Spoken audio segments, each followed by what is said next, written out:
Welcome back to Road of Echoes. Today, in Episode 6, Furnace Run, Echoes of Iron and Fire, we travel into the heart of Furnace Run, a place where the forest hides the remains of Ohio's iron-making past.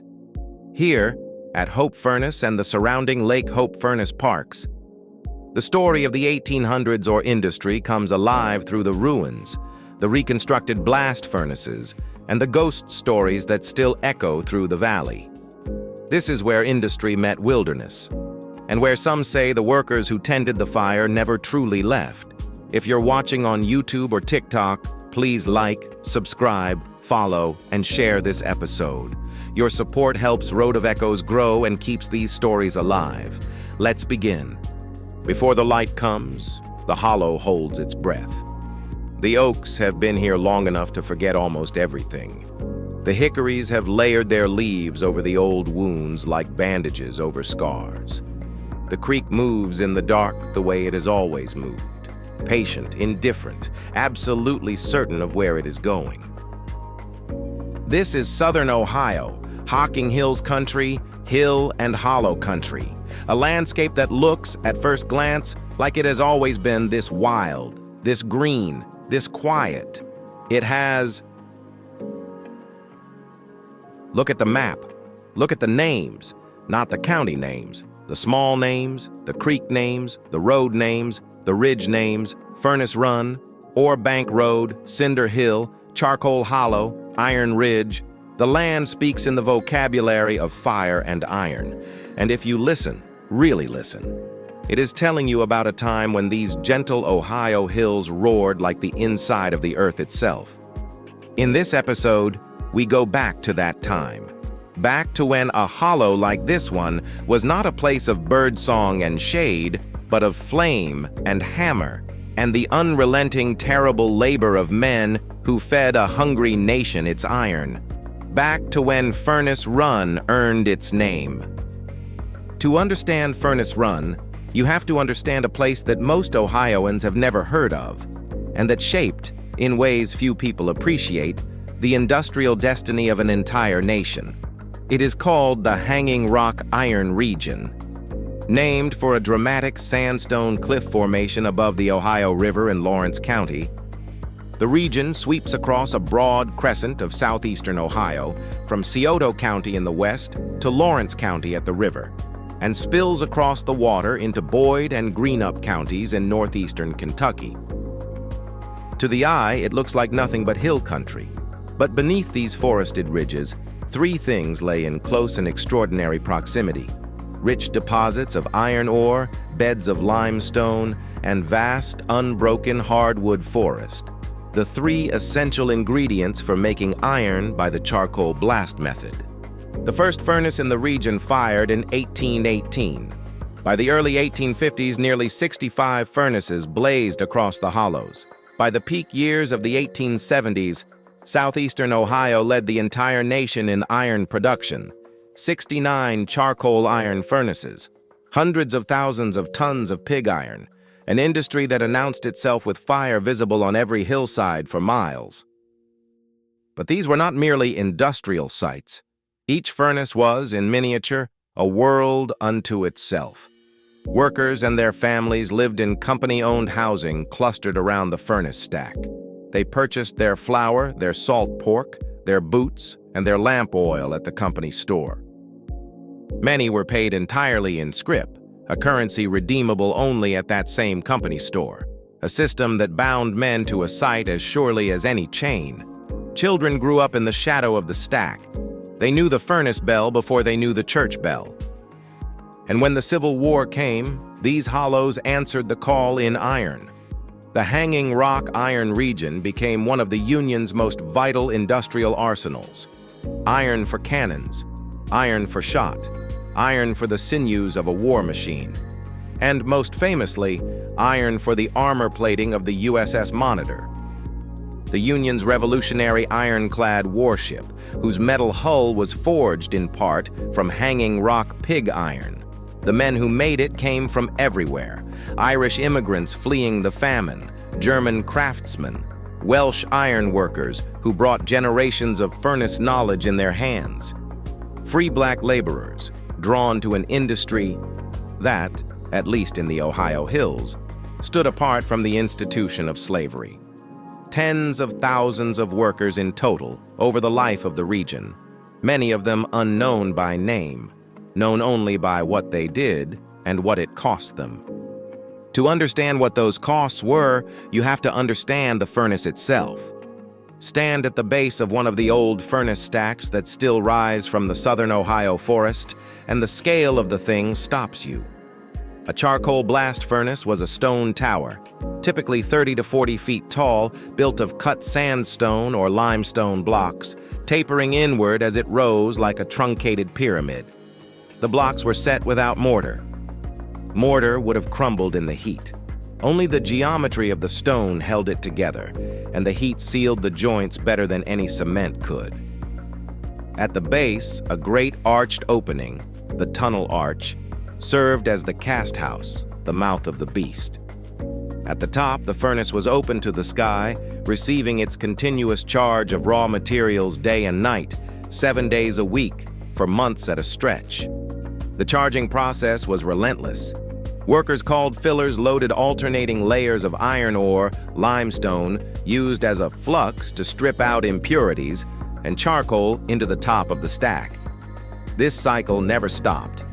A single blast, a single operating campaign, could run for 6 to 9 months before the furnace was shut down for relining. During that entire time, the fire did not go out. The stack did not cool. The work did not pause. Forcing air into the base of the furnace through iron pipes called tuyeres was a water wheel-driven bellows, later replaced by steam-powered blowing engines. That forced air transformed a slow smolder into a sustained inferno. Temperatures inside the stack exceeded 2,800 degrees Fahrenheit, hot enough to reduce iron ore into rivers of molten metal. Every 12 hours, the keeper tapped the furnace. A long iron rod, the tapping bar, was driven through a clay plug at the base of the stack, and molten iron, glowing white-orange, poured in a luminous river into the cast house below. There it ran through channels raked into a bed of sand. The main channel was called the sow. The shorter branches were the pigs. And the cooled, solid ingots they produced, each weighing roughly 100 pounds, became the pig iron that built bridges and rails and warships and the everyday ironware of American life. The limestone flux drew off impurities in the form of slag, a glassy, greenish-black material dumped in heaps around the furnace site. Those heaps still scar some southern Ohio hillsides today, slowly dissolving back into the earth over centuries. And the charcoal. The furnace consumed charcoal with a hunger that was almost alive. A single charcoal blast furnace could burn through a full acre of hardwood forest every single day of its operation. Charcoal makers, called colliers, worked year-round in the surrounding hills, living for weeks at a time in crude huts near their work, building and tending slow-burning, earth-covered mounds called pits that converted stacked wood to charcoal over 10 to 14 days. It was skilled, lonely, almost alchemical work, and the forest paid for it acre by acre. At night, the glow of a working furnace was visible for miles. The roar of the bellows carried across the hollow. The ground shook faintly with each cast. The smell of sulfur and hot iron hung in the air like weather. For the people who lived near these furnaces, this was not background noise. This was the sound of daily life. A charcoal iron furnace at full blast employed roughly 100 men. Each one had a name for what he did. Each name carried a weight of skill, danger, and daily endurance that the neat job title barely suggests. At the top of the hierarchy stood the keeper, the furnace master. He was the most skilled man on the site, and he earned that status not through paperwork or management, but through a nearly supernatural intimacy with the furnace itself. A keeper read the stack the way a doctor reads a patient, by the color of the flame at the top, by the sound of the bellows, by the consistency and color of the iron pouring from the tap. Too much limestone, not enough ore, charcoal burning too fast or too slow. The keeper felt all of it and adjusted the charge accordingly. His word on the cast floor was absolute law. The fillers worked the top of the stack, loading the charge in brutal, relentless heat. They worked rotating shifts, 6 hours on, 6 hours off, around the clock, for months. Their job required physical endurance that strains the imagination. They shoveled ore and charcoal and limestone into the throat of a furnace that wanted nothing more than to consume everything they gave it and demand more. On the cast floor below, the founders and molders worked the iron itself, guiding the flow of molten metal into the sand molds, breaking the cooled pigs from their channels with iron bars and sledgehammers, stacking the 100-pound ingots for loading. This work was performed with glowing metal inches from their faces, wearing what protection the era could offer: leather aprons, leather gloves, and the knowledge that one misstep meant catastrophic burns or death. Away from the furnace stack, the colliers worked the forest. Charcoal makers lived in the hills for weeks at a time, solitary and self-sufficient. They were regarded by the furnace workers with a particular mixture of respect and quiet superstition. Men who vanished into the trees and came back smelling of smoke, bringing the black fuel that kept the whole enterprise alive. Their slow-burning pits, tended with extraordinary care, produced the charcoal without which the furnace was nothing but a stone tower.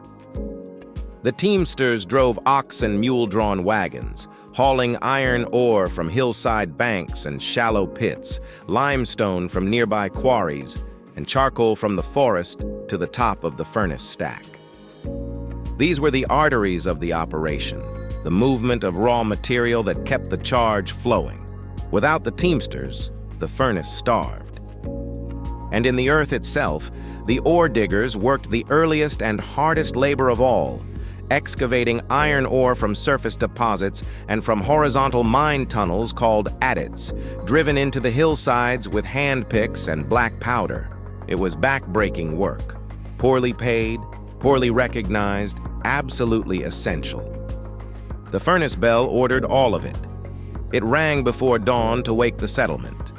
It rang to call shifts to work and release them to brief sleep.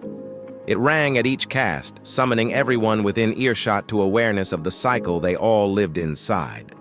Women ran boarding houses and kitchen gardens and the threads of community that kept isolated settlements from unraveling. Children grew up knowing the bell before they understood what it meant, and in time, they learned. The bell was not a convenience. The bell was the clock, the authority, the pulse of everything. People ask what it was like to run the furnace. They expect me to talk about the heat, the noise, the iron. And yes, all of that is true. You never get warm the same way after years at a stack. You always feel like you're leaning toward a fire that isn't there. But what I remember most is the listening.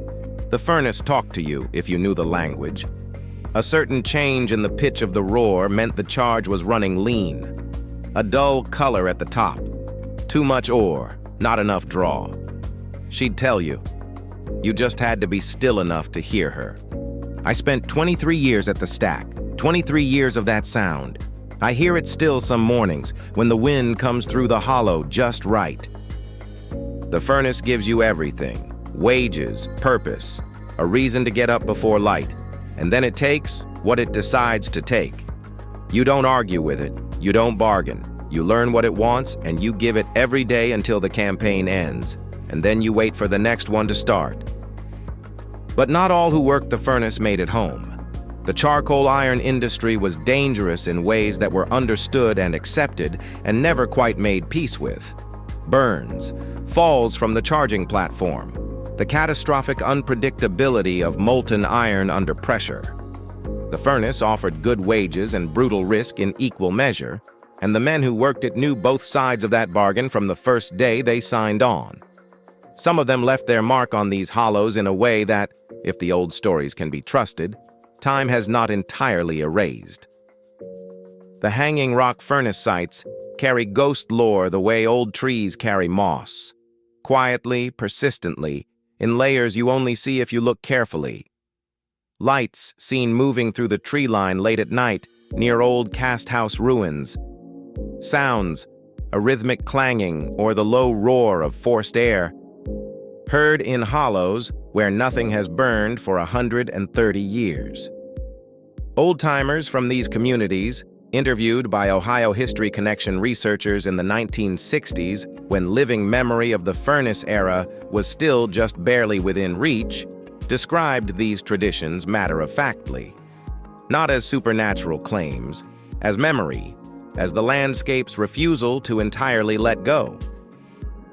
The legend most closely associated with Furnace Run speaks of a night shift keeper, a man of long experience, a man who knew his furnace the way a musician knows an instrument.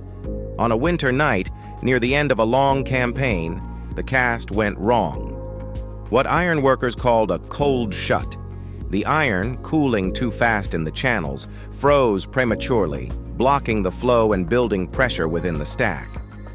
When the tap was driven home, the blowback came fast and without warning, molten iron in every direction, and the keeper did not step back in time. He is said to walk the hollow still on moonless nights, carrying the long iron tapping bar, moving slowly through the trees, his figure lit from within by a faint, warm orange glow. The local names for him are quiet and respectful, the keeper of the run, or more simply, the Glow Man. On certain autumn nights, residents near old furnace sites have reported an orange light drifting slowly through the tree line, too low for a star, too slow for a vehicle, too steady for a firefly. The old people said he was checking his charge, waiting for a cast that will never come. It is worth pausing on what these stories are actually doing. The keeper of the run is not a horror. He does not threaten. He does not haunt in rage or grief. He simply works. He moves through the hollow with a purpose he cannot set down, tending a fire that went out long ago. He is memory. He is the land's way of insisting that what happened here mattered, that the labor of these men, uncelebrated, unrecorded in most official histories, utterly exhausted and utterly essential, should not be allowed to vanish into the trees without a trace. The forest forgets, the stories don't. If you want to stand where the Iron Men stood, if you want to put your hand on the actual stone and feel the weight of what was built here, there is a place in Jackson County, Ohio, where that is still possible. Buckeye Furnace. Built in 1851 by Thomas Price and financed under the name of the Buckeye Furnace Company, the site sits along Raccoon Creek in the hill country of Jackson County, on a property that once covered 270 acres of working industrial landscape. In its early years, it produced an average of 7.5 tons of pig iron per day during a 42-week blast. After later expansions raised the height of the stone stack, that output climbed to 12 tons a day. By any measure, his was a serious, successful furnace, one that changed hands several times across its working life, passing through the ownership of H.S. Bundy, through Terry, Austin and Company, and finally into the hands of a consortium of Welsh ironworkers who ran it with deep technical expertise until the very end. That end came in 1894, when coke-fueled furnaces elsewhere in Pennsylvania began producing iron faster, cheaper, and in quantities no charcoal furnace could match. The economics of the Hanging Rock region collapsed. Buckeye held on longer than almost any of its neighbors, one of the last Hanging Rock furnaces to go cold, outlasting most by a decade or more. But in 1894, the fire went out for the last time. The workers dispersed. The buildings began to soften and rot in the Ohio weather, and the forest moved back in. The Ohio Historical Society acquired the property in 1935. For decades, only the original stone furnace stack survived, standing in the trees like a monument to everything that had disappeared around it. Then, in the 1960s, an extraordinary project began, recognizing that living memory of the furnace era was slipping away, that the men and women who had actually worked these sites were aging and dying, and their knowledge with them. Researchers began systematically interviewing surviving furnace workers and their descendants. What did the cast house look like? How was the engine house laid out? Where did the keeper's office stand? Where were the workers' quarters? Every detail, gathered from memory, cross-referenced, verified, and translated into reconstruction plans. By around 1972, the reconstruction was complete. Today, Buckeye Furnace stands as one of only a handful of fully reconstructed charcoal iron furnace complexes in the entire United States. The original stone stack is exactly where Thomas Price's builders left it in 1851. Around it rise the reconstructed cast house, the engine house, the company store, now a museum, and the workers' quarters, all built as closely as the historical record allowed to what once stood on this ground. The furnace was added to the National Register of Historic Places in November of 1970. It is open to the public, and the address is almost absurdly fitting for a place of this significance. Unpretentious, easy to miss on a map. Just another road in the Ohio Hill Country. The nature trails on the 270-acre site wind back through forest that has almost completely reclaimed what was once a stripped, charcoal-blackened, ash-gray industrial landscape. The trees close over the trail within 50 yards of the museum buildings. It is hard to hold both ideas in your head at the same time. That this dense, shaded, apparently ancient forest is barely 130 years old, and that before it grew back, there was nothing here but stumps and slag and smoke.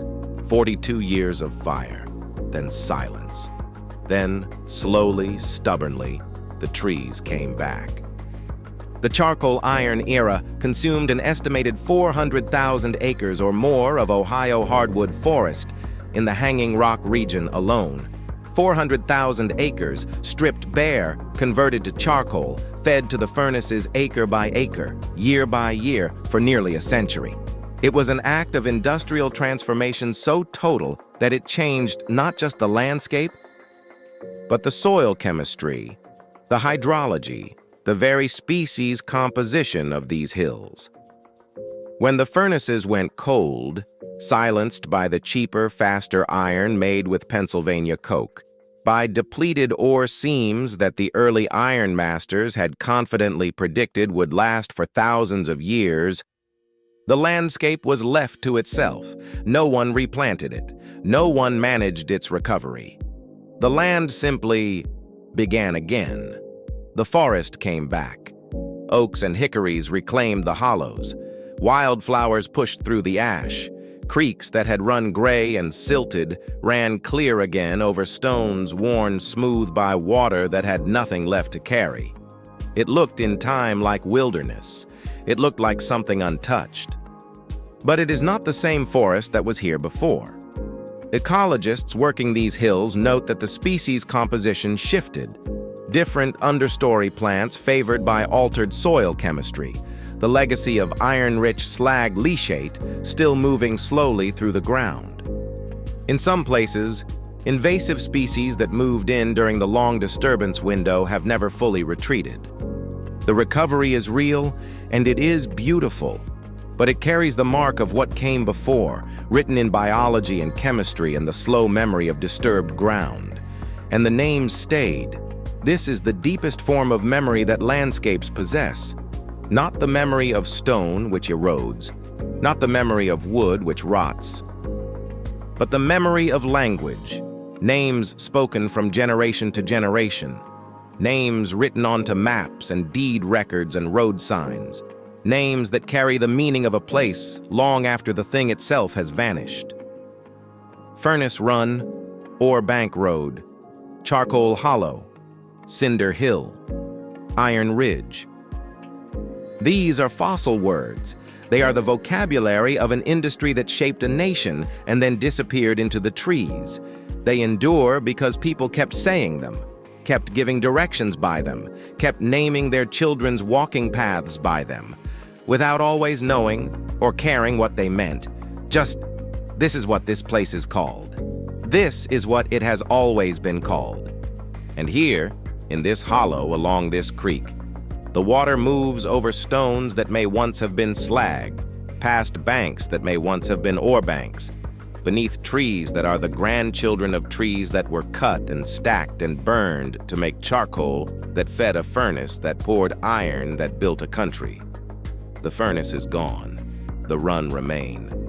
It carries its name downstream, past the oaks, past the slag heaps soft with moss, past the hollow where a faint orange light sometimes moves through the tree line on moonless nights, carrying its name forward into a future the iron men never saw and never stopped working to build.